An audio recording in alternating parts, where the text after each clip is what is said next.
Okay, so welcome everyone. Good to see you all, and welcome to the people in reception. One person. I have now. I forgot. We all make mistakes. It's just I do them very publicly. Anyway, welcome to the people in reception. No, anyway. That didn't work. Welcome to everyone online who can't do a shout out, but anyway. Welcome to all of you at home. I hope you're a long way away from here and you couldn't have come this morning. I shouldn't diss the people online. Anyway, let's start with meditation and let's see how we get on for a bit. Yeah. My name, by the way, is Maitreya Bandhu. I keep forgetting to tell you. Okay, so let's, when you're ready, setting yourself up to meditate.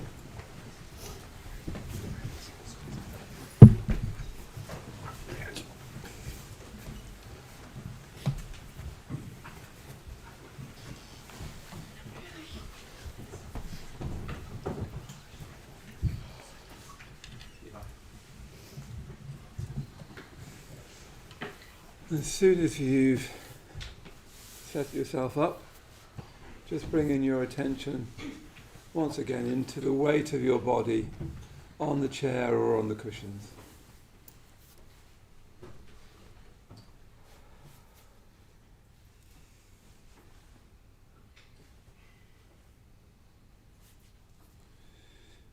So your mind is often all over the place, but your body is here just now.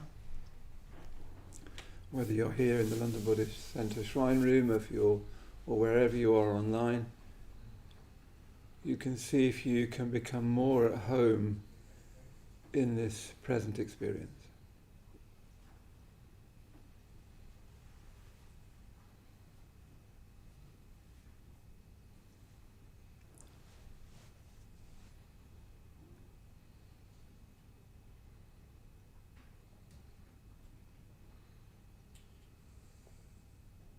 So noticing the weight of your body on the cushions or the chair.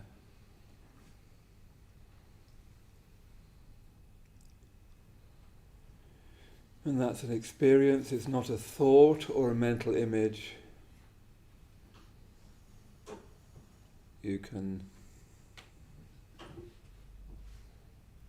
just feel the pressure on your backside.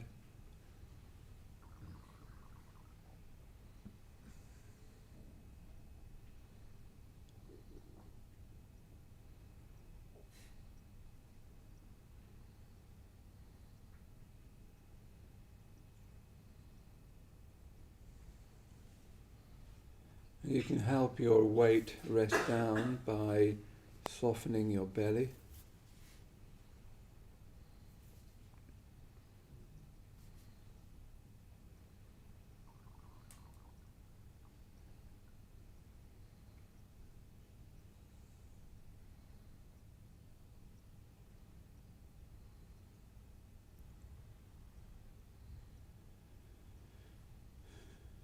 And see if you can let go of your shoulders.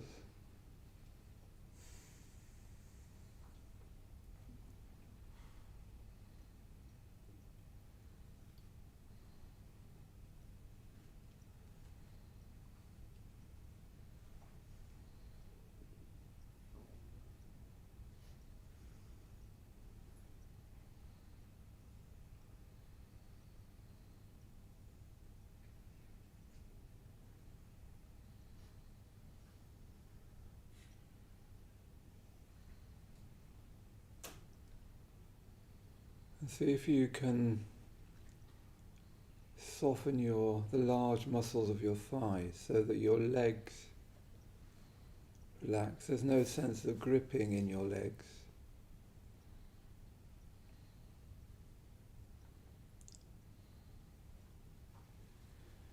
And if you can let go of your legs a bit, let go of those large muscles of your thighs.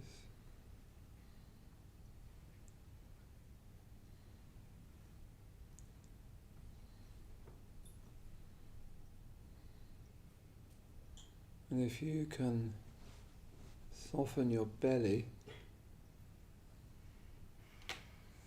we're often gripping with our belly without being aware of it. So if you can soften your belly and let go a bit of your shoulders, let your arms drop down and be heavy. Then more and more of your weight can drop down through the cushions or the chair into the floor.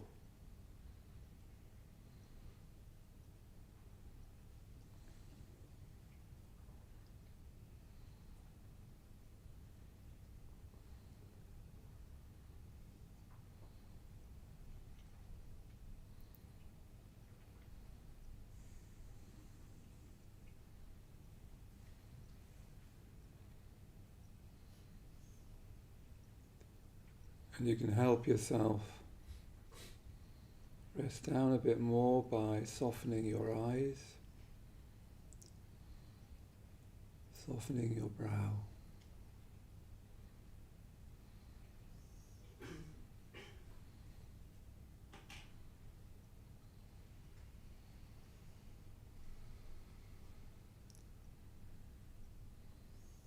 So you can have this sense of your whole system calming down, quietening down.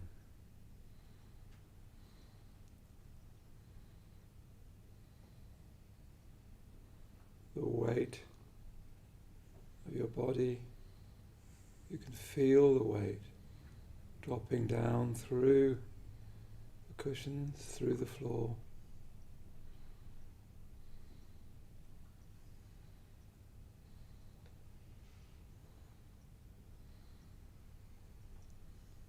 Calming the body,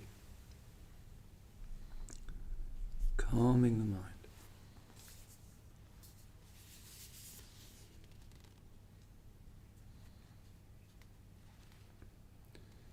So just sit being aware of your body, and I'm just going to read you a short poem.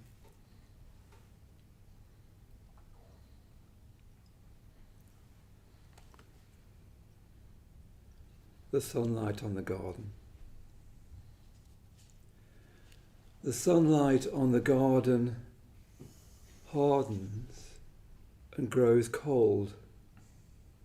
We cannot cage the minute within its nets of gold. When all is told, we cannot beg for pardon. Our freedom as freelancers advances towards its end. The earth compels. Upon it sonnets and birds descend, and soon, my friend, we shall have no time for dances. The sky was good for flying, defying the church bells, and every evil iron siren, and what it tells. The earth compels. We are dying, Egypt, dying, and not expecting pardon, hardened in heart anew, but glad to have sat under thunder and rain with you, and grateful too for sunlight on the garden.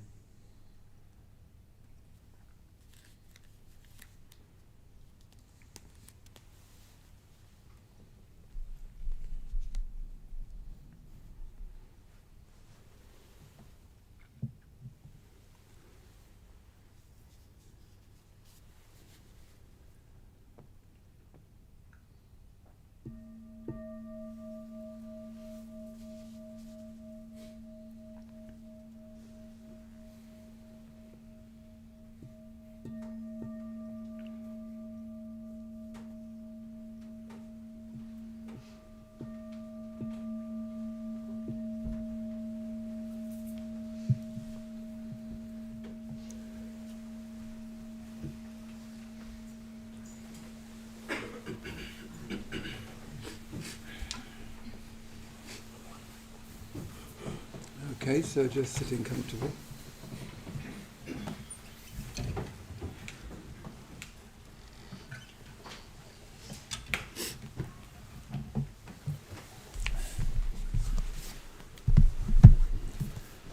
So I'll come back later on to that poem by Louis MacNeice, because it kind of follows, or is a beautiful example of the theme I want to, particularly look at today. But let's just have a show of hands. Who was here last week? Ooh, that's very good. If you come next week, we'll give you a little, a sticker. Which will be, we won't actually, but I thought it might encourage you. We should have a little sticker book. I was on the meditation challenge. So what we've been doing on this challenge is looking at these 4 preliminary lines of admonition from the Ratnaguna Sanchayagatha, which is a perfection of wisdom sutra, an ancient sutra, an important sutra. All we're doing for these 3 weeks of the challenge is looking at these 4 lines, and there's a lot to be said about them. So I'll read them again. Preliminary admonition. Call forth as much as you can of love, of respect, and of faith. Remove the obstructing defilements and clear away all your taints. Listen to the perfect wisdom of the gentle Buddhas taught for the weal of the world, for heroic beings intended. So last week we talked about call forth as much as you can of love, respect, and of faith.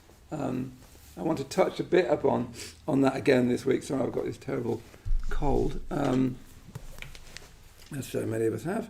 But then it goes on to say, remove the obstructing defilements, and clear away all your taints. So it's that I want to focus on this week, is remove the obstructing defilements and clear away all your taints. So not so upbeat this week as last week. Next week we'll talk about listening to the perfect wisdom of the gentle Buddhas for heroic spirits intended. So, excuse me, what I've been saying we need, and what this sutra is saying that we need to experience the perfection of wisdom, what it says there is, this is a preliminary admonition, so before you even think of wisdom, what's being asked is to call forth as much as there is of love, respect, and of faith. And as I said last week, respect is sometimes translated as devotion. Call forth as much as you can of love, devotion, and faith. Yeah? So it doesn't say, do a bit of metaphysical thinking. It doesn't say sharpen up your understanding of logic. It doesn't mention wisdom at all. This is a perfection of wisdom text, so its aim is to teach how things really are, the perfection of wisdom. And all of Buddhism, all meditation practices of Buddhism is always either moving towards the perfection of wisdom or expressing the perfection of wisdom. But it starts with call forth as much as you can of love. Yeah? And I said last week that I was struck by the fact that it's call forth, not develop. You could just as well say, develop, before you start to even think about the perfection of wisdom, develop as much love, respect, and devotion as you can. But it doesn't say that, it says call forth. So the metaphor is that it's already there. Yeah? That love, devotion, and faith are already given. Yeah? And then it says, what does it say? It doesn't say that. It says, remove the obstructing defilements and clear away all your taints. So Buddhism is unforgiving about this. One of the primary focuses of the whole of the Buddhist tradition is on what gets in the way of love, respect, and of faith. Yeah? So it's very interesting how it's said in the sutra. It says, call forth as much as you can of love, respect, and of faith. Remove the obstructing defilements. So in other words, the assumption here is what is deep is love, devotion, and faith. And what covers that over is the obstructing defilements. They're obstructed by taints, as the slightly medieval language has here, and defilements. It's not that they're the core thing and we need to develop something. You see how you could have done it the other way? You could have said, get rid of all your shortcomings, your defilements, develop some love, respect and faith, and then you're ready to listen to the perfect wisdom of the Buddha. But actually it does it in the opposite way. It says, you've already got what you need to open up to the perfection of wisdom. You need to call that forth, and that will remove the obstructing defilements. Yeah. So that the assumption in the text and the assumption in Buddhism is that if you go deep enough, what you find is positive, not negative. What you find is love, respect and devotion. Yeah? You find faith. That faith is innate and that doubt is acquired. Yeah? But those things, love, devotion and faith, I prefer the translation devotion because it's more emotional than respect. You can sort of grudgingly respect people, but this is something much more heartfelt than that.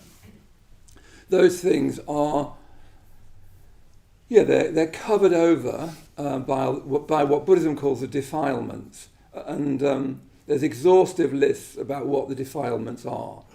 But they're, very simply put, they're basically any negative emotion whatsoever. What's striking about the Buddhist vision of life is that negative emotions are secondary. Yeah, they're not primary, but they cover over love, devotion, and respect. Yeah, they cover over something much, much better about human consciousness. They don't define human consciousness. At least that's a kind of approach I want to take today.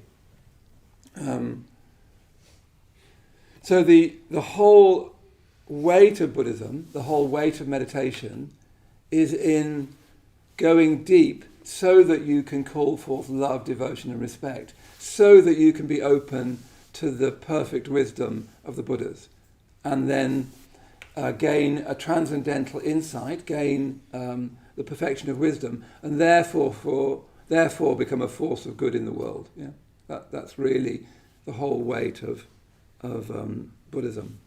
So today I want to talk about 3 ways in which we need to sort of, what we need to call, a bit more on what we need to call forth. Because one of the things that's striking about this text to me is that the only way to get rid of your defilements and clear away all your taints is by focusing on the positive. Yeah. That's very strongly a theme in Buddhism, that the only way you can get rid of a negative, so to speak, is by cultivating a positive.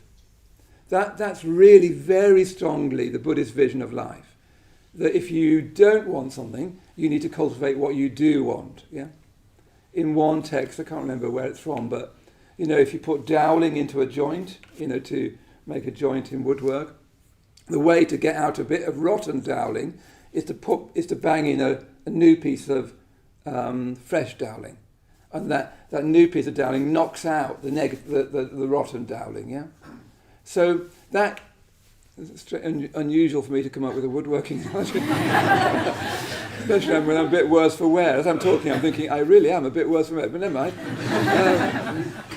I never do. I think I did some woodwork when I was about 14. It was not a success. Anyway, I thought, what do you even do with this? Anyway, you don't need to know about it. So the way to get out a bit of rotten doweling is to put in a new piece. Yeah, that is basically the Buddhist vision of ethics. That the way to get out the negative is not. You do need to look at the negative. You do need to be very, very honest with yourself about negative emotion particularly, and that's very difficult to do because you tend, I say you, I mean me, I mean everyone, we tend not to realise that we're in negative states of mind. We tend to think it was our mother's fault.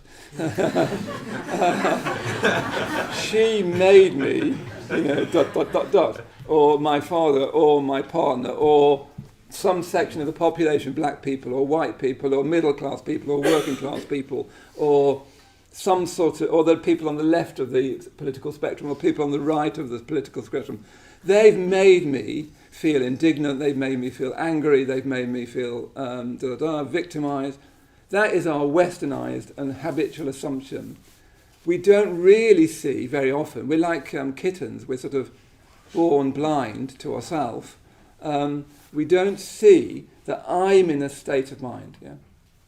I was talking to a friend of mine just the other day, and he was talking about things happening in the world, of which there are always terrible things, and it does sometimes feel that there's more and more terrible things. But what he couldn't see is it was just getting him into a negative state of mind. And all that was doing was, that's a negative. Buddhism is utterly unforgiving about that. If you don't like that, perhaps you've not come to the right place. How can I say that more nicely? But you couldn't bear the Buddha as a teacher. If you got into a big stramat about, I don't know, Gaza or about Trump or about identity politics or about right-wing identity politics or left-wing identity politics, the Buddha would be just like, yeah, but what state of mind are you in just now? What state of mind are you in? Is it a positive mental state of mind or a negative one? It's a negative state of mind, you need to get out of that.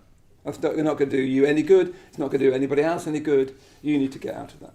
Yeah, it's very, very different to our westernized assumptions, which is this is kind of making me like that. My mother, my partner, the dog, they all made me feel this. It's very difficult for human beings, I think, to genuinely take responsibility for their states of mind. It's very difficult to even see that they're states of mind. It just feels like this is just reality.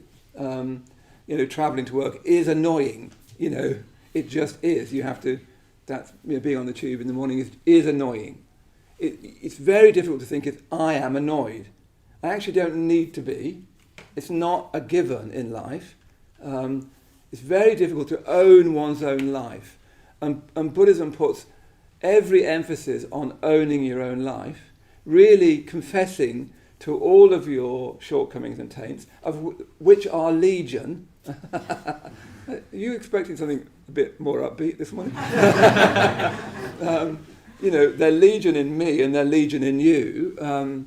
We human beings are very, very silly creatures we're like overtired children who, get into a tantrum, anyway, that's good.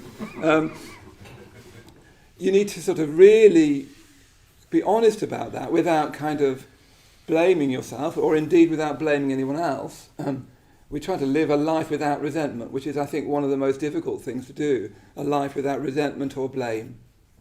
In a way, there's no place for resentment and blame in the whole Buddhist tradition. It even goes so far as to say if someone's attacking you, you shouldn't resent or blame them.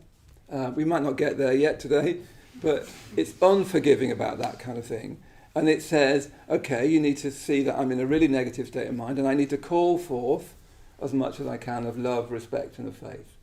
That the only way to really work with the defilements, the taints, our legion shortcomings and sillinesses, is to call forth all that's positive in our own life. Yeah. That's got that off my chest.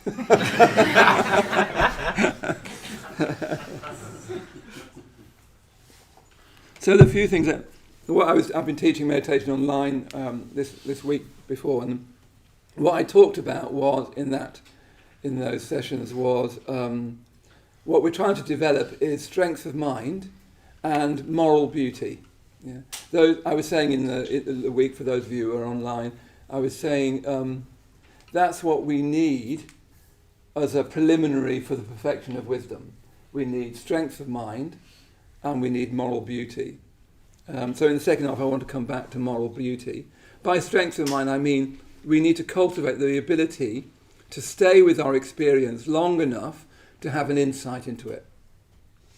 People often come to Buddhism to have spiritual experiences. It's quite easy to have a spiritual experience, at least in principle. All you need to do is stay with your breath, the direct sensations of your breath coming in and out. If you stay with that long enough, you will have a transcending spiritual experience. Yeah? You don't need to be able to write. You don't need to be able to do maths. You don't need to be able to use a computer. All you need to do is stay with your breath wholeheartedly, continually, for a length of time, and your mind will change, and then when your mind changes, your experience of the world will change, and if you've gone deep, it will change really very radically. That's all you need, yeah? It really is all you need. So you need to build up the strength of mind to stay with your experience, yeah? Not to be distracted by distraction, as T.S. Eliot said, but to stay with your experience. The question is how you do that. But you can see that you basically need strength of mind. You need to be able to be in your experience, be in awareness, stay with life ongoingly with full experience and full awareness. Yeah, that's what strength of mind is. So that you are in full possession of your life, fully experiencing it like a dog might, the body. I haven't talked to dogs about this and they might quibble, but full experience your experience, but that experience is pervaded by awareness. Yeah? That's what I mean by strength of mind. What Buddhism is trying to train us into is being able to do that more and more of the time. Yeah? And so it becomes second nature, that we stay in life all the time. As we do that, life becomes infinitely richer. And then the second thing that I've been emphasising is moral beauty, and I'll come back to that in the second half. But I was thinking about this morning, and I thought I kind of missed something else out there, which is something almost before strength of mind. It is before strength of mind. I think the first thing we need is, well, it says it in the text, we need faith. Yeah, we need something much more foundational than strength of mind and even moral beauty. That's to start mid-air, to say strength of mind and moral beauty. We need something that precedes that. The Buddhist word for that is shraddha, or faith. And it's quite difficult to translate that well into Western words, but we need to have a sense, which we've lost in the westernized world, of feeling that we're living in a world of meaning and value, and that meaning and value is intrinsic. It's not something I give to the world. It's not something even that the Buddha gives to the world. It's not something that Buddhists give to the world. It's something that precedes all that. That you come into a world of meaning and value. And of course we know that because all of us are born amidst incredible existential, even metaphysical questions, such as, what am I here for? What is life about? What's of value? What is the good life? All advertising, for instance, is basically iconography trying to tell you this is the good life. If you buy this jumper or that car, that's the good life. That's what it looks like. Yeah, we all of us come into life right from the beginning with those questions: what's worth doing? What's the good life? What's value? What's meaning? What's life for? Yeah. So they're kind of bedrock preliminaries. We need to have a sense of that we're living in a world of intrinsic meaning and value. And that isn't a dogma, it's not even a thought, it's more like a sense of life. And it's often a sense of life that we had as children, and that we've learnt to disavow. And that's one of the real problems of growing up, so-called growing up. Most of us, growing up is much more difficult than it sounds, but we easily disavow that magical sense we had as a child of living in a world of meaning and value. Yeah. So we're going to meditate in a minute, but I just want to, one way of putting that, one experience I think that's very important is a sense of being part of a living universe, even a sort of conscious universe. This is a sort of pre-modern assumption that trees and mountains and lakes and the world around you is alive with a kind of consciousness, or at least something analogous to consciousness, that you can be in dynamic relationship with that consciousness, to call it that, that you feel yourself to be in a world in a sacred world, really, of meaning and value and so on. So I think that we need to do that before we even think about strength of mind or moral beauty. We need to get back to a kind of pre-modern, or rather simply a childlike sense of the aliveness of things and of our connection with things and with each other. Yeah? One of the things that's frightening me about modern life, I don't know whether you feel the same, is more and more of a sense of mistrust between groups of people, between black and white, between gay and straight, between cisgender and transgender, between men and women even. I rather fear a world in which men and women can't understand each other, where there's more and more mutual distrust, which is breaking our bonds of kinship, that irrespective of all difference, mostly we're alike. Mostly we're in this world together, a world that Buddhism would emphasize as a world of suffering, at least suffering from a particular point of view, and that we're all in this together and we all need to help each other in this together.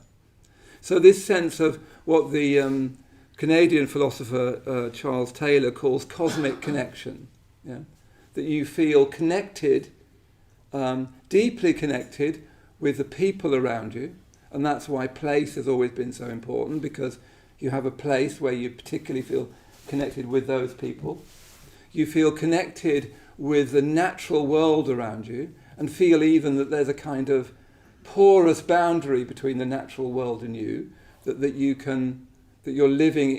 a kind of consciousness within a larger kind of consciousness. There's a kind of movement between the two. And even that you feel connected to the cosmos as a whole, that you have this sort of cosmic connection. Human beings have always had this. It's only very recently in modern westernized world, after, as the Reformation moved on in the 1800s, that we ended up with this world where we're not connected to each other, and I think that is increasing. It seems almost day to day that we're finding more and more reasons to not just distinguish ourselves from each other, but to even polarize with each other. We're not connected to a community because most of us don't experience community, and we're not connected to the natural world. We've lost our sense of cosmic connection, to use Charles Taylor's language, and we need to reimagine that as a human constant. So I'll just say one more thing, and then we'll meditate. But Charles Taylor has written this huge book called Cosmic Connections, which is mostly about romantic poetry. And one of the things he says about the romantics, Wordsworth, Shelley and Keats and those people, and Hölderlin in Germany and so on, is that they had a sense of cosmic connection, that we were connected to each other and to the universe and to nature, and their writing evokes that without saying what that meant. So in the past it used to be, we were connected through a great chain of being. That was a Renaissance idea, coming down from God, the angel, the archangels, angels, and so on, all the way down to us. We're connected in a kind of cosmic chain of being. That sort of died with the Reformation and so on. So you ended up with the romantic poets were trying to say we are connected to each other, we are connected to nature, but they didn't say exactly what that meant. They felt it, but didn't sort of make it into a dogma. So we need to go back to that felt sense of connection without really making it into a dogma or a metaphysics.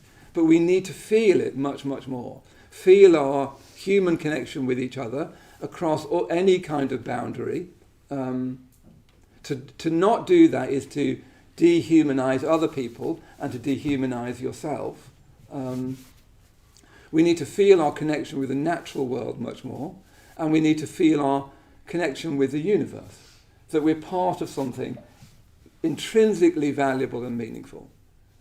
That is like the beginnings of human life. That's what human beings have always done across cultures, across religions, through the greatest part of history until, about 20 years ago almost, it seems, where science said, well, actually, seemed to have showed us we were wrong, which of course science has not done that, but we believe it has. So let's just meditate just now and see if we can reimagine our way back into some sort of cosmic connection.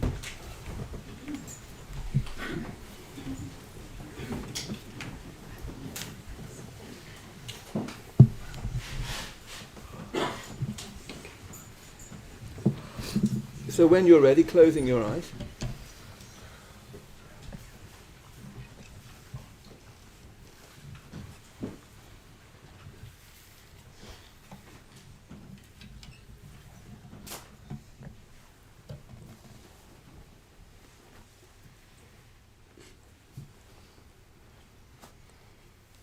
As soon as you close your eyes, opening your awareness to the sensations of your body.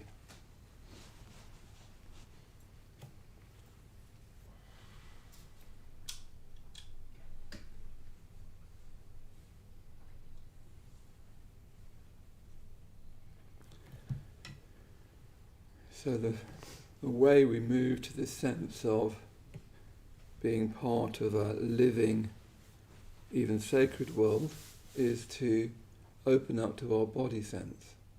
So often we're even separate from that.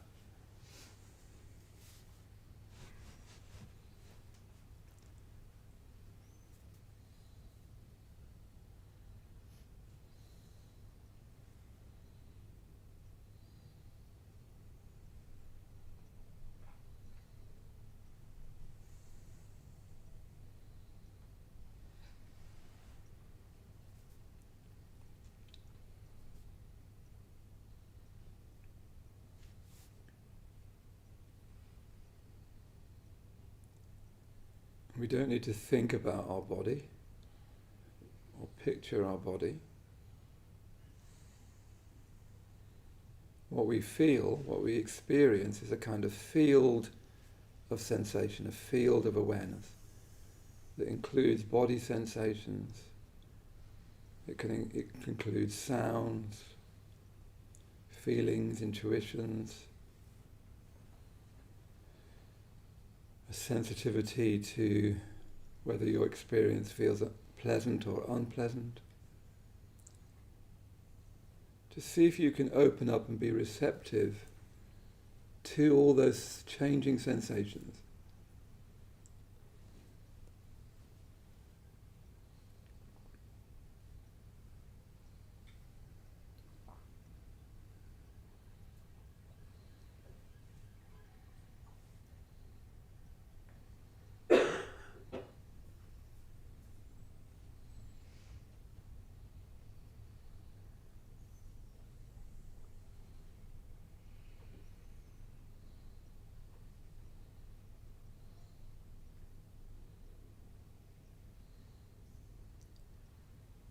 And really just see if it is sensation you're opening up to, or ideas about sensation, words about sensation.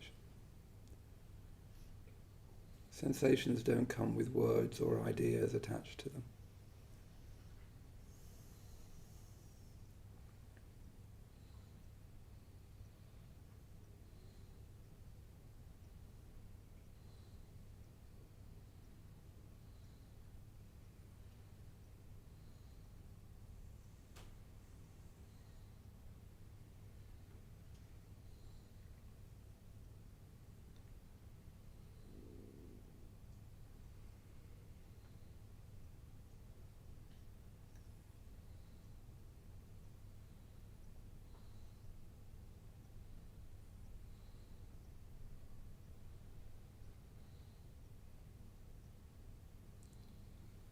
Keep opening up to the sensations of being now, especially the body sensations, including comfort and discomfort,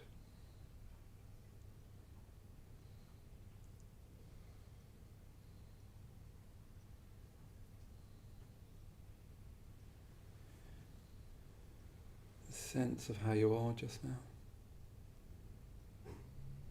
trying to be receptive, trying to be open.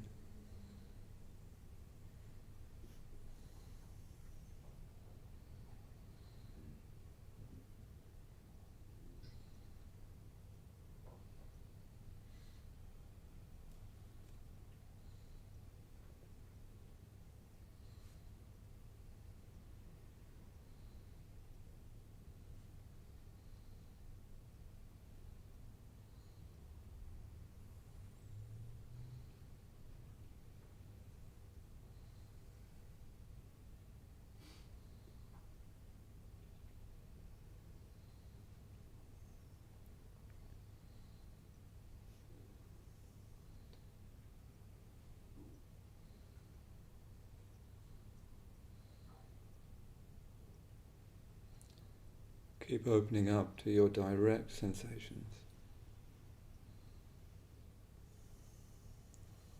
Your weight on the cushions, your feet on the floor.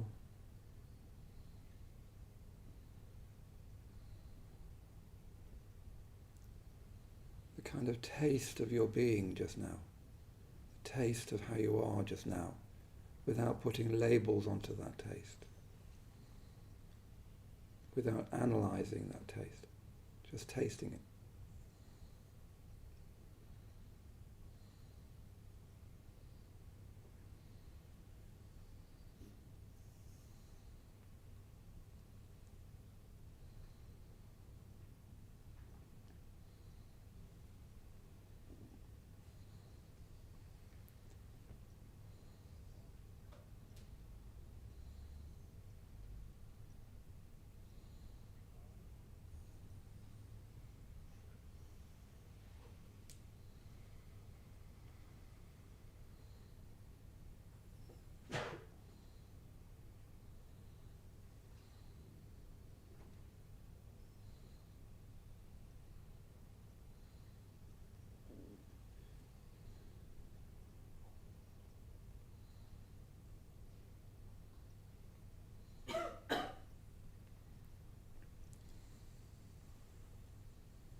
Then opening up to everyone in the room.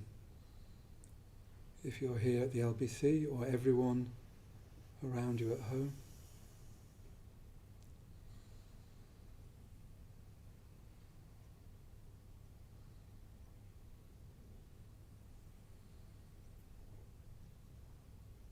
So we're not alone.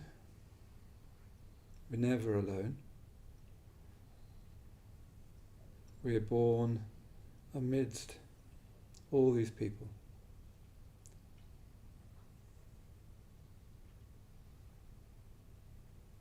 And all these people want the same things. We want to be happy. We want to avoid suffering. We want to be well.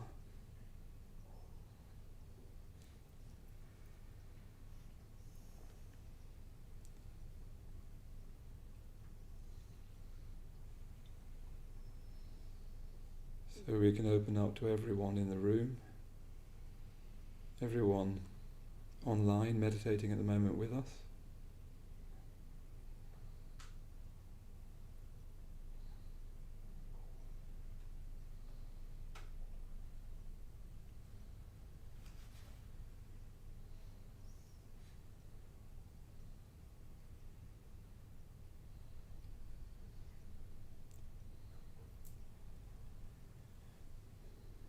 Everyone around the London Buddhist Centre in Bethnal Green, in London.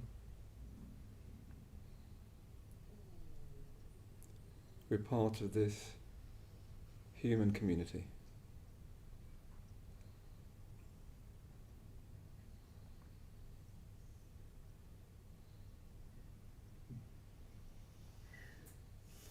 And this community includes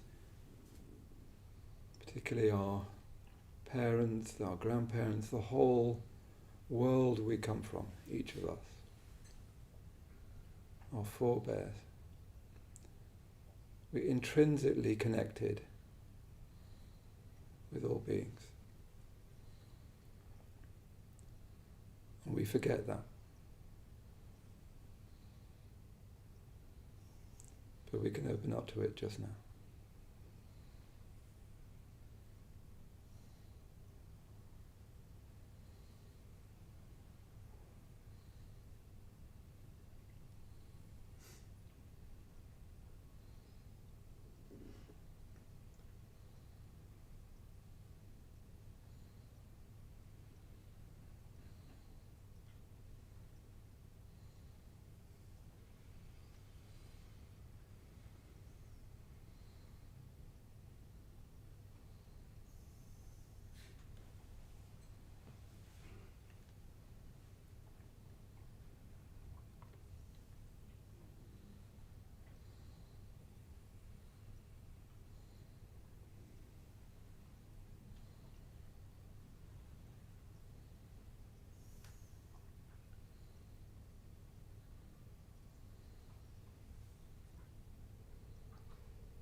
And opening up to the natural world around us, to nature, in all its forms.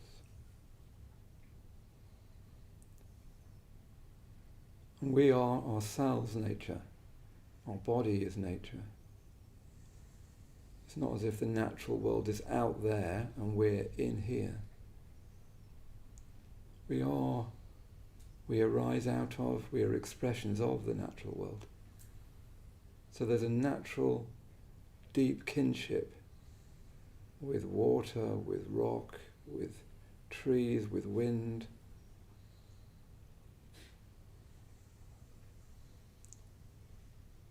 See if you can imaginatively rediscover your kinship with nature, your own nature in the body and the natural world that surrounds us.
And then coming back to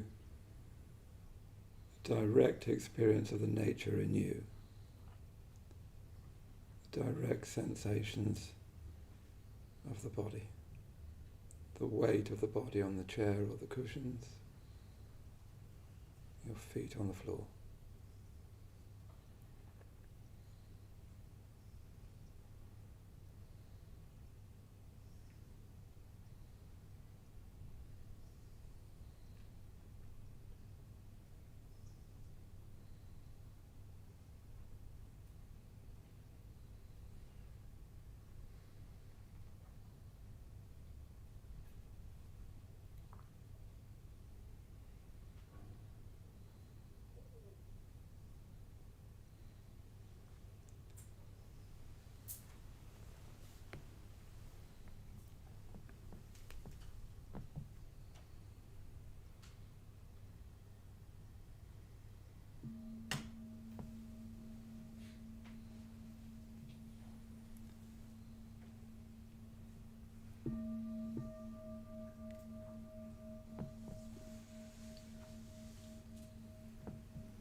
okay, in a moment we'll just go for a cup of tea. But yeah, I just wanted to. I don't think I've quite managed to get my point across yet. At least I hope I have. But you see how we're trying to get back to our nature, in the simple sense of first of all, we're embodied creatures. We're not a head on a stick. We're not someone glued to a screen. We're embodied creatures. We live through the body. And we need to come back to that nature. We've been distracted from that nature. We've been seduced away from that by the dazzling contents of modernity. Yeah? And then we're part of a community. Human beings have always been part of a community. We're part of a world community, but we're also part of a local community. And without that, we kind of die a bit. As I said last week, the modern word is we're deracinated, we're uprooted from community. And that's what we're trying to create here, is a kind of new localism, where there is a real community that crosses all barriers, political, social, cultural, racial, sexual, and so on, in which you create a new kind of locality, a new community to feel a part of. Because human beings cannot thrive without that natural element. And again, we've been seduced away from that. We've been seduced into Westfield. We've been seduced with nibbles away your psyche at an alarming rate. And then so that's part of our nature, our ordinary nature. Before we even think of meditating, is we're communal creatures, we're local creatures. Place is very important to us. Apparently mammals are as attached to their lair as they are to their mother.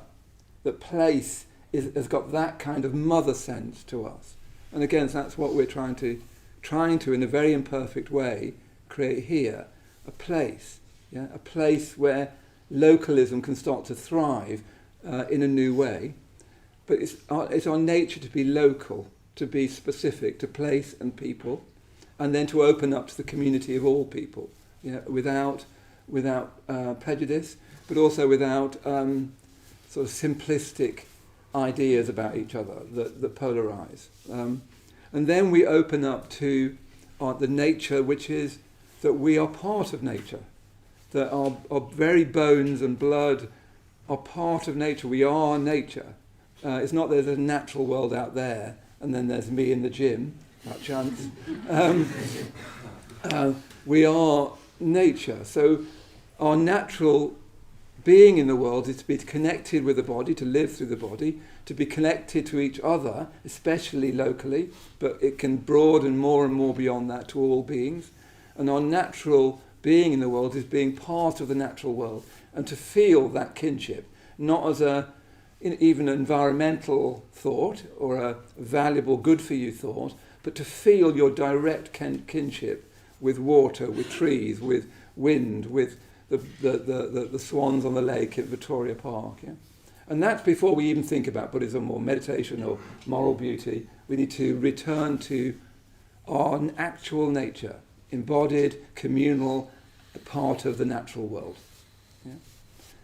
Okay, so let's have a cup of tea. So let's have this side of the room go first. And if you can just kind of move straight through into the tea bar, that will keep the community, not the crowds, moving easily. Yeah?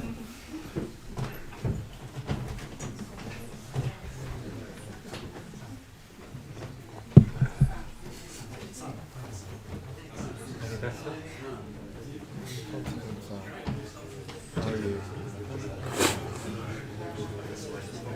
Good set?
You know, like nerds. Yeah, I know. It's not quite a rock concert thing.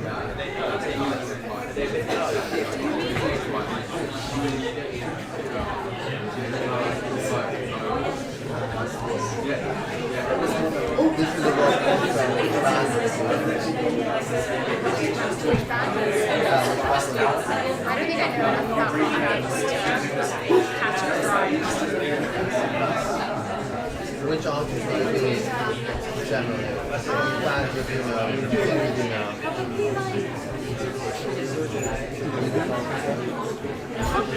I'm just saying.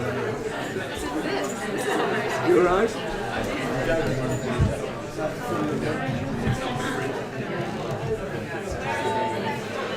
Chapter Roar, if you want to be more refined. We're talking about this is a rock concert, or like a concert, what artist would it be? I would give a proper answer, I'm certain Johan. What do you think? No, So let's... talk, like, hello? Like radio. Okay, so let's get ourselves, as people are arriving back, let's get ourselves set up for meditation again. I know, I'm just saying, maybe that's why we're looking. So getting yourself, get yourself set up for meditation. That's fine that other people are coming around, that's fine that there's a bit of noise, that's all fine. So as soon as you got into your meditation posture, once again closing your eyes.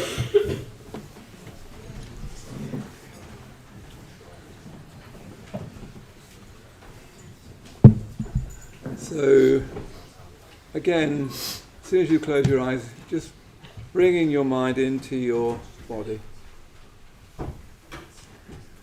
Starting to re-establish this broader sense of living through a body, living in a body.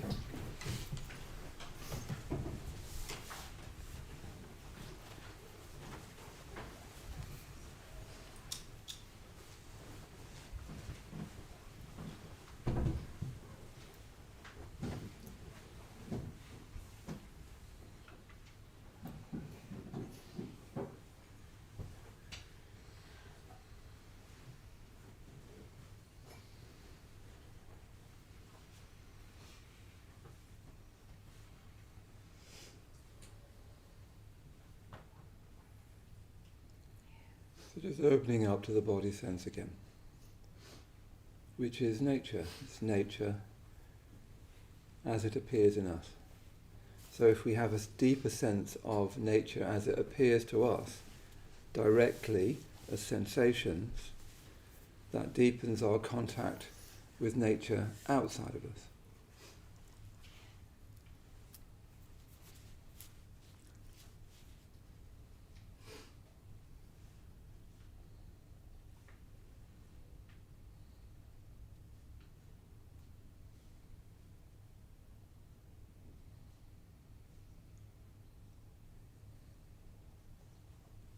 So what is the taste of your experience just now? Pleasant, unpleasant? Relaxed or a bit tight? And you can't often verbalize that taste, just as you can't describe the taste of something that you drink, but you can experience it.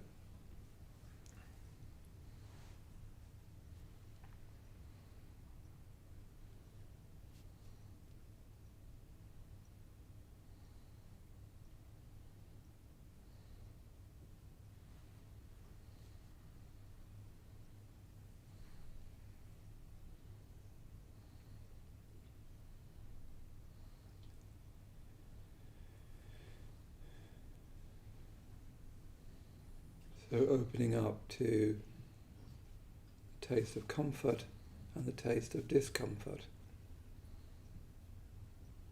Just allowing them to be there.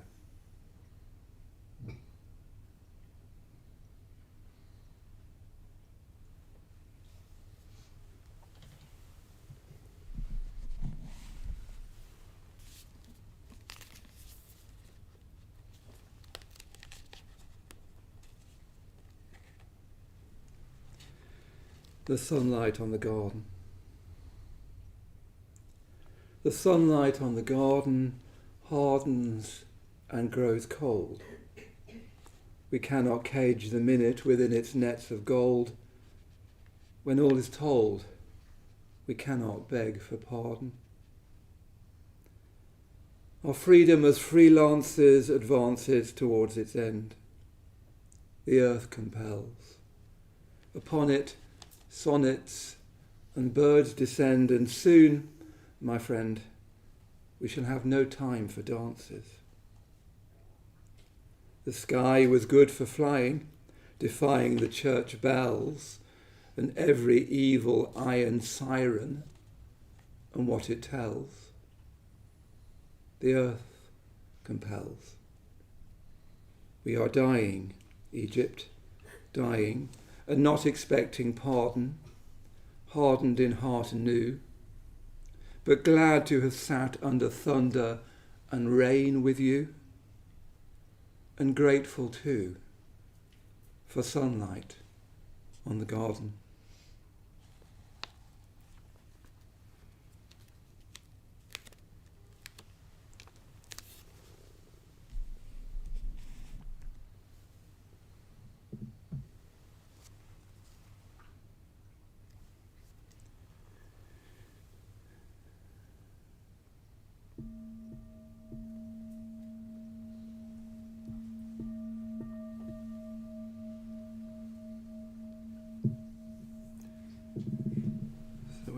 Coming out of the meditation.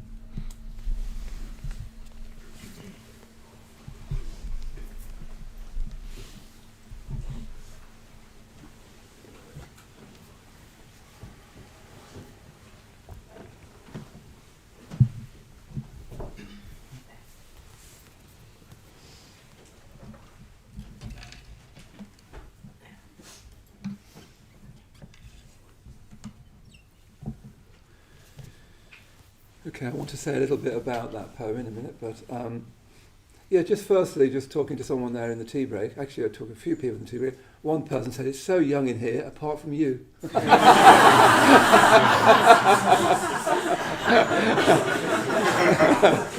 it's fine, it's fine. I thought that is actually true. I'm going for the wise old man look, which is weird because I that's very funny. And then, it's just talking to someone about, if you're not careful, if you misunderstand Buddhist teaching and mindfulness teaching, meditation teaching, you can think that, because I'm really emphasizing, and Buddhism really emphasizes your state of mind. The Buddha is always talking to you and your state of mind. He's not interested about who you want to blame, what your conditions are. He's not interested. He'd be sympathetic, but he'd want to focus on what state of mind are you in. Is it positive or negative? If it's not negative, you need to call forth as much as you can of love, respect, and of faith, if you want to become a force for good in the world. But you can misunderstand that by thinking the world can just go on its mettled ways into horrors and so on, and Buddhists will just sit there and work with their mind. This is what the Zizek sort of thinks of what he calls Western Buddhism. What really he means is kind of pop Buddhism. The idea that I can go and carry on, in a consumerist culture that's destroying the universe and destroying the world, but I just do a bit of breathing as well. That I can, just before I go into Westfield, do a bit of breathing. Oh my God, I'm like so in touch now. And then I just go and spend, and trash the world a bit more, So it's a kind of new kind of misunderstanding of Buddhism. Buddhism is always concerned with transforming yourself and transforming the world. And what Buddhism would add to that equation is you can't transform the world without transforming yourself. You really can't. You can think you can, but you cannot. All you will do is recreate a negative world if you're in a negative state of mind. The danger of transforming the world is sentimental allegiance to the group you believe you belong to. In my case, cisgender, is that gay, etc. Did anyone not guess? Anyway, somebody said I didn't know. I thought it's pretty obvious. I was like, really? Like, obviously. Anyway, you can end up, on one hand, if you're not careful, you end up with sentimental allegiance to the group you identify with, and hatred of other groups, and both of those things are negative. Yeah, they are not going to help you. They're not going to help anybody else. Sentimental allegiance to a particular group usually ends up to feeling betrayed by that group. Yeah.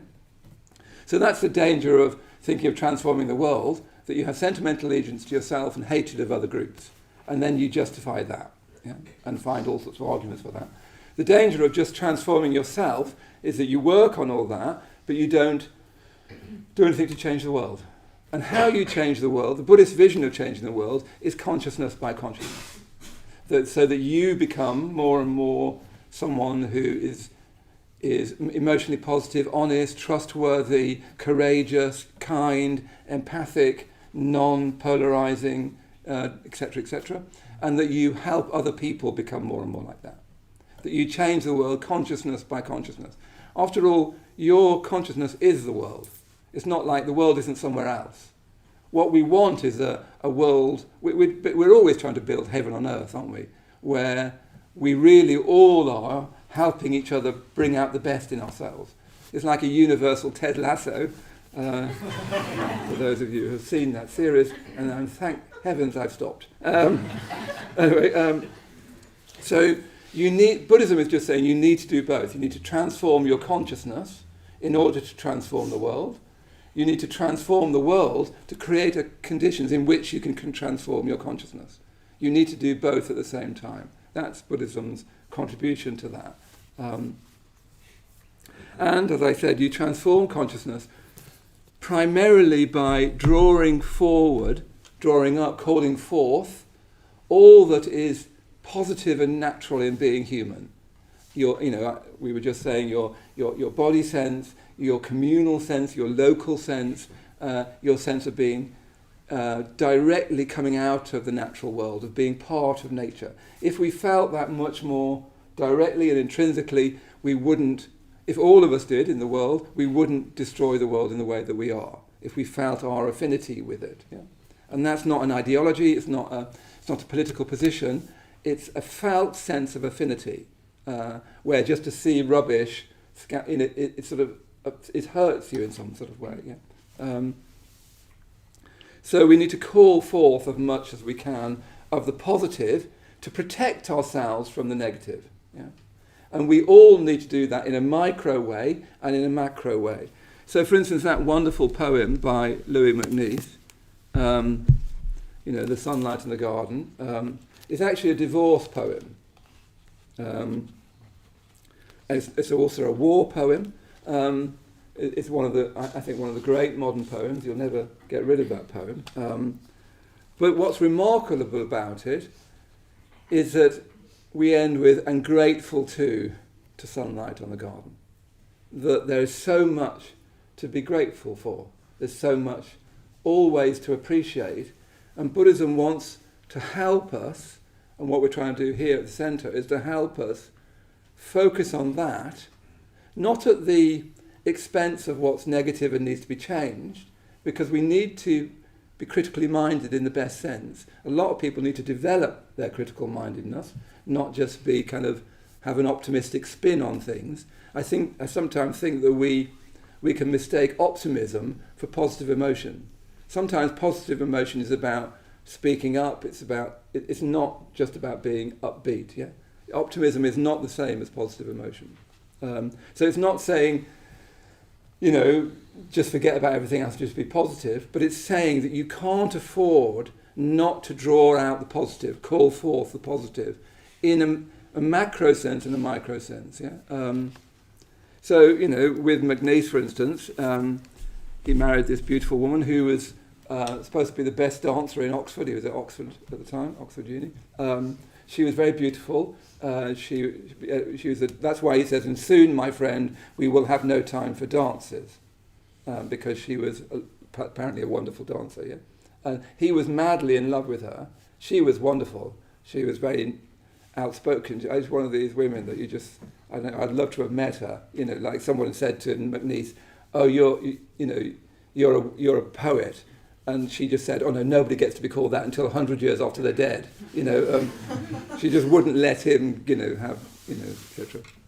Anyway, they invited an American football player to stay in the house, who was staying in England. Point, don't do that.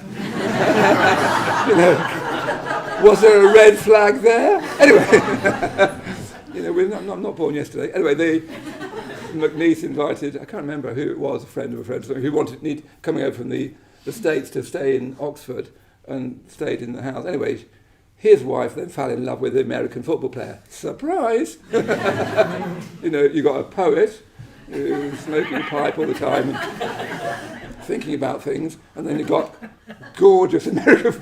Anyway, let's not go there. You get that, don't you? And and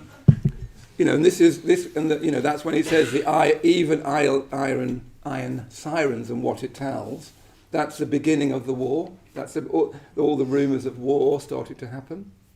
So there was lots in his life in that moment for him to feel embittered by, frightened by, angry about, impassioned about, self-righteous about. But what he ends up with that poem is this poem of love and grateful to sat under thunder and rain with you. Isn't that beautiful? And grateful to sat under, I think that's what it is, to sat under, I can't be to sat under, can it? What do it say? But glad to have sat under thunder and rain with you, and grateful too for sunlight in the garden. So he's saying, do you know what? It's remarkable. He didn't blame her. He never blamed her. He just sort of, I can see how you do that. And I'm glad to have sat under thunder and rain with you. Isn't that lovely? I don't know, that connects him with her, but also them with the natural world in one line. To have sat under thunder and rain with you. You sort of imagine them together under an oak or something, having gone for a walk in Oxford, and grateful too for sunlight on the garden. So much to be grateful for. Here we are, as modern people who have never been wealthier.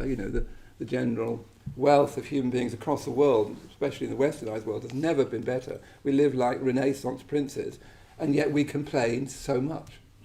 We continually, it seems to me, rehearse our complaints about each other, about this, about that. We're not grateful for sunlight on the garden. I can easily not be grateful for sunlight on the garden. Every moment you're offered that opportunity. Do you want to focus on what's good and what didn't go wrong, or do you want to focus on what could go wrong or what has gone wrong? And that's a moment-by-moment discipline, isn't it? How do I not... Because you're really drawn, I say you, I keep saying you, I mean in me as well, and everybody, we're really drawn to anything that is threatening, that anything that feels difficult and threatening. We're naturally, as human beings, drawn to it for evolutionary reasons.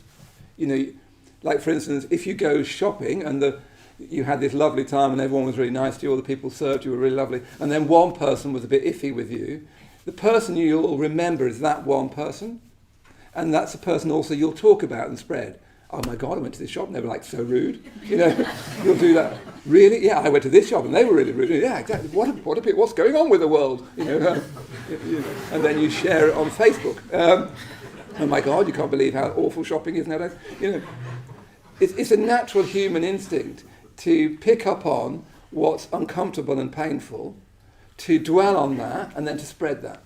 Yeah? You now have this thing called rage bait, don't you, where you get more you get more clicks if you put something that will cause rage rather than you naturally do that. You just spread what is difficult and you get stuck to it very, very easily. You do, I do, everyone does. It's our human predicament that there's so much to love and feel grateful to, so much, and we focus on the things that get on our nerves, that annoy us, that we make us feel indignant.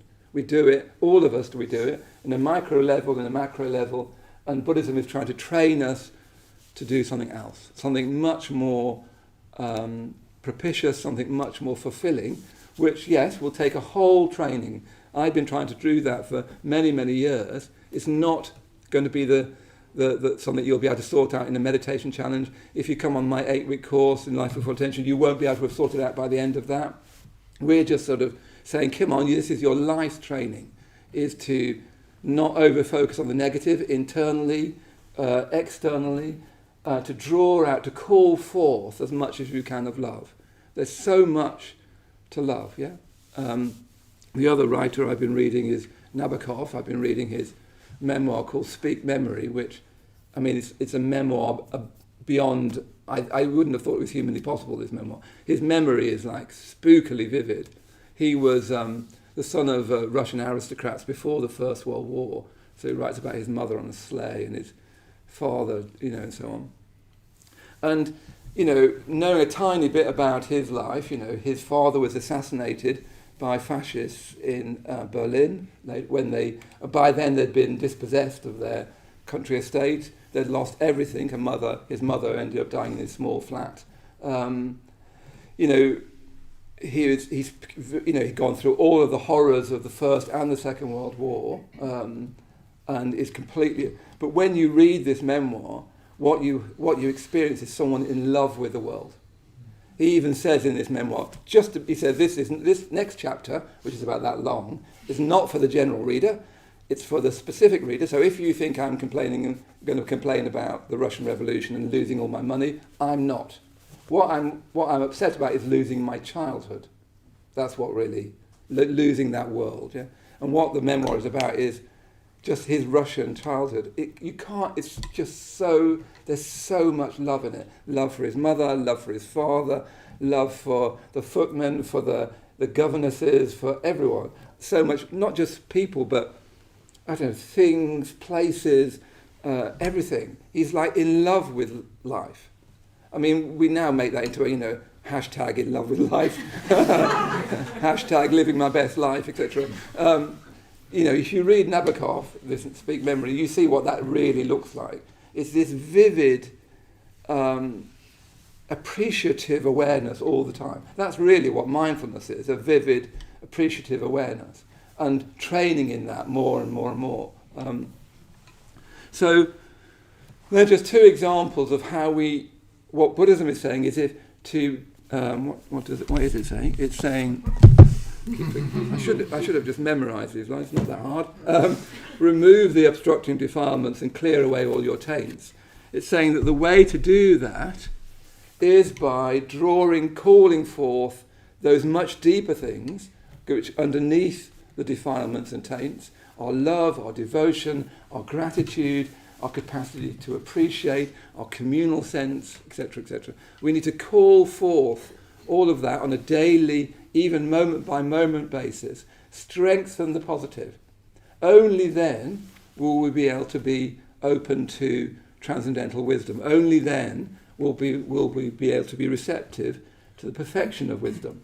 And next week I want to talk much more about that wisdom end, because remember we're going up to the listening to the gentle Buddhas for heroic spirits intended.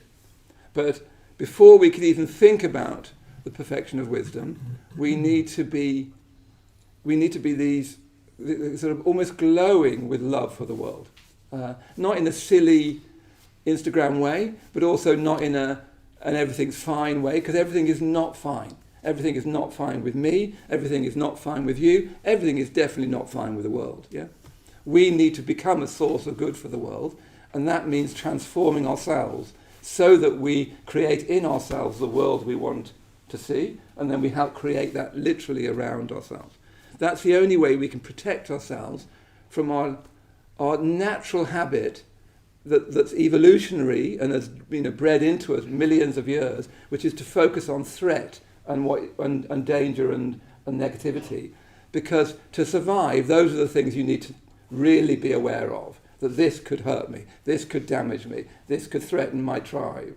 So you're going to be very, very naturally, instinctively sensitive to that. But nowadays, particularly in the modern life, that's just running roughshod over all of our love, our appreciation, our gratitude, our imagination, our willingness to give each other the benefit of the doubt, our willingness to find connection with each other rather than take up positions in relationship to each other. Yeah. So let's. Why don't we just meditate again, eh? And try and do that. Yeah.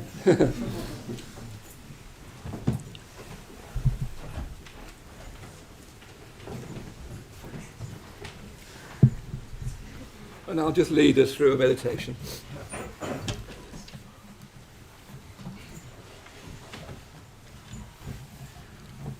So those of you at home, see if you can set yourself up as well in a way that you can be comfortable and relaxed.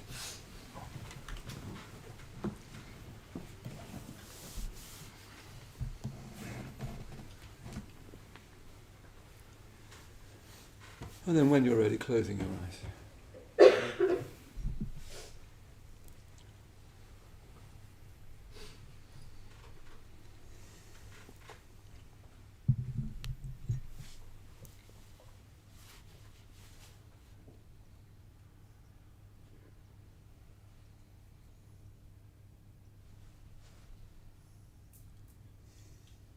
As soon as you've closed your eyes, just opening yourself to the direct sensations in your body, even if you find those sensations uncomfortable, even unpleasant.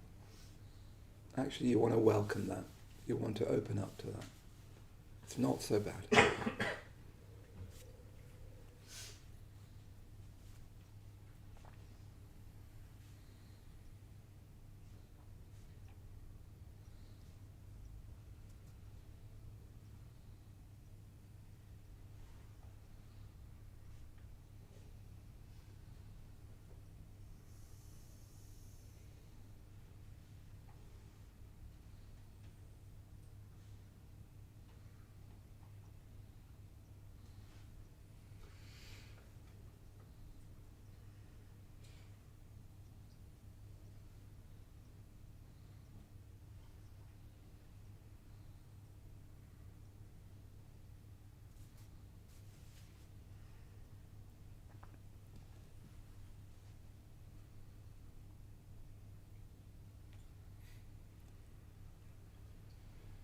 Really feeling the weight of your body on the chair or the cushions.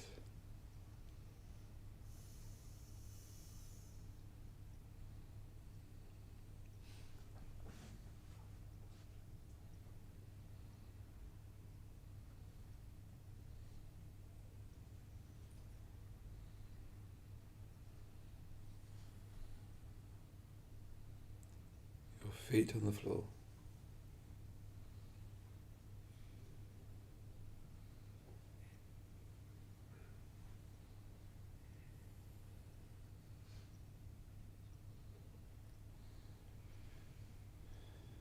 See if you can soften your belly.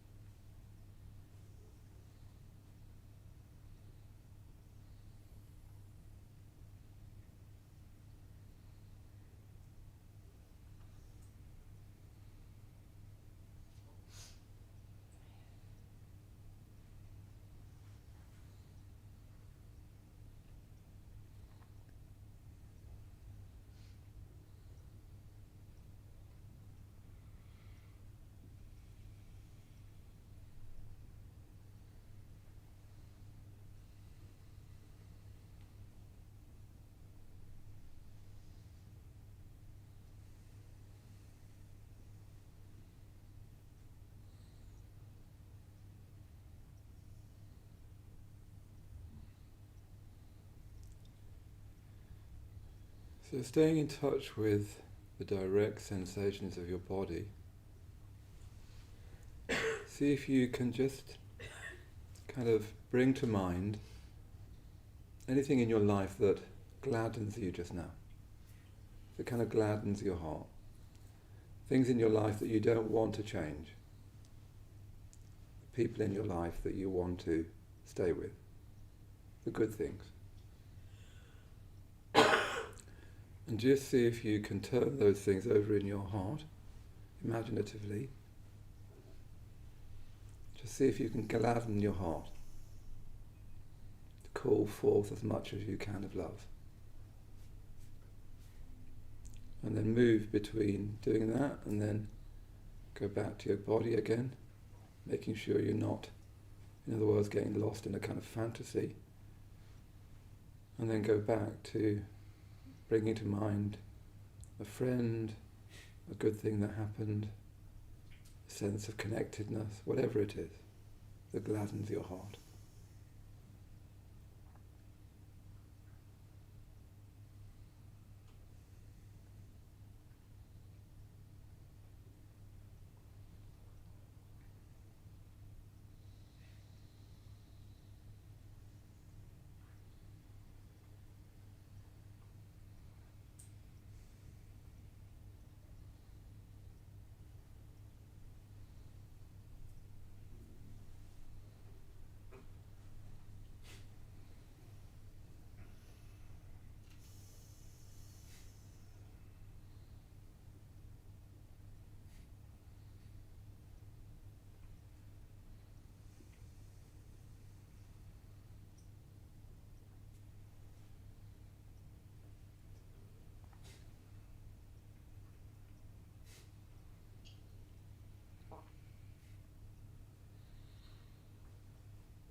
If you get distracted, that's all right. Just come back to grounding your experience in the body,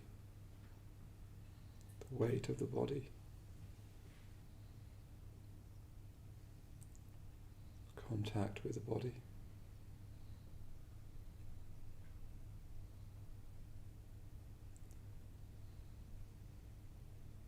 And then bringing to mind any experience that gladdens your heart, that connects you with love, with value, with meaning, with appreciation.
Again, if you get distracted, that's all right. That's just what the mind does on its own without us. Just come back to the weight of your body in the chair or the cushions. Ground yourself in direct experience.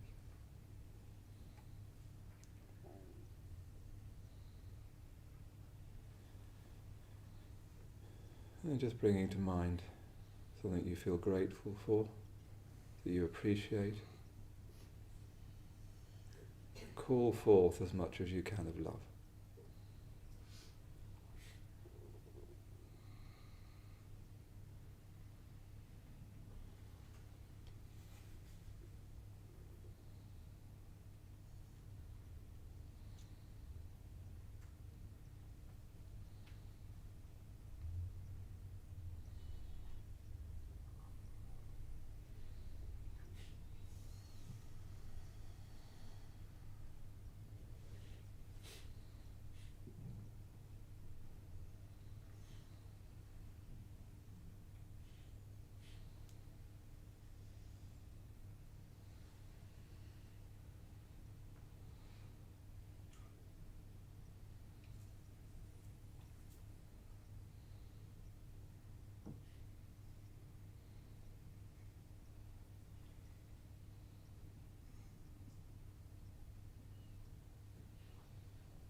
Coming back to contact with the cushions and the floor.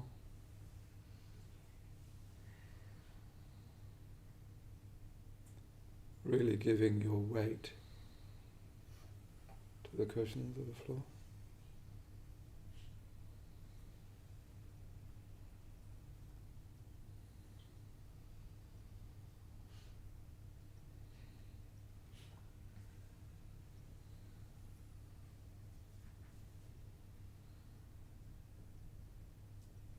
Opening up to the sounds around you, the traffic outside.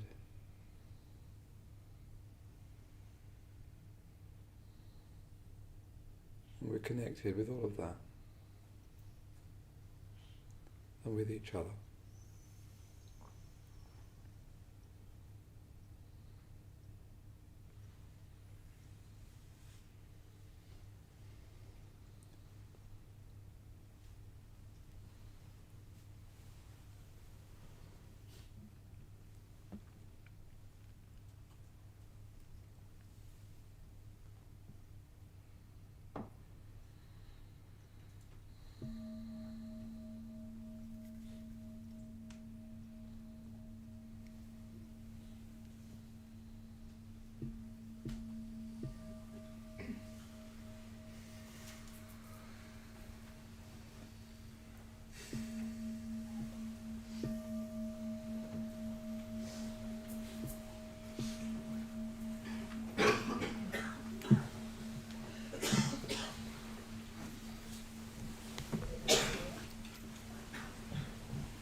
So that's nearly all we've got time for.